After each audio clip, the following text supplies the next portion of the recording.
j'ai été arrêté hier par la police fluviale derrière Iparia, là. J'étais presque arrivé à la confluence. Donc on m'a pris pour un narcotrafiquant, après on m'a pris pour un journaliste, pour un espion, pour un machin. Donc on m'a ramené en arrière à Iparia, on m'a posé des questions, j'avais plus accès à mon sac ni rien. Les mecs, ils ont carrément pris la carte SD de ma GoPro quand je leur ai montré que je filmais pas les gens, ni les villages, ni rien. Ils l'ont embarqué, j'ai strictement plus rien. On m'a obligé à payer 250 sols pour monter dans un bateau, direction Pulcapa. Donc là, ouais, ça me casse un peu fortement les couilles. Surtout qu'il n'y avait pas de raison de prendre ma carte SD. Je savais que j'aurais dû tout mettre sur le téléphone. Je voulais garder absolument à fond de batterie pour faire la confluence et tout. Résultat, ils m'ont tout pris. Ma seule chance, c'est que le drone, je l'avais planqué justement dans mes vêtements, dans le caleçon sale et tout. J'avais pensé à ça, si des fois quelqu'un me fouillait, m'arrêtait. La GoPro et tout, ça passe, mais je sais que le drone, c'est souvent pris pour un truc d'espion et tout.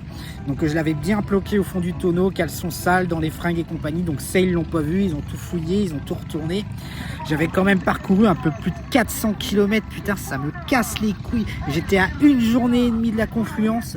Après, il me restait 3 jours de kayak et puis j'arrivais à Pulcapa en autonomie totale, quoi. Bon, d'après ce que j'ai compris quand même, je suis passé derrière Bolognesi et compagnie. Et jusqu'à New Italia, bah, c'est une grosse route de narcotrafiquants, en fait. Il y a énormément de risques. Et bah, ils ont fait passer ça pour un acte charitable, quoi. On veut pas qu'il m'arrive quelque chose, quoi. Donc, vaut mieux que tu montes sur le bateau, direction Pulcapa.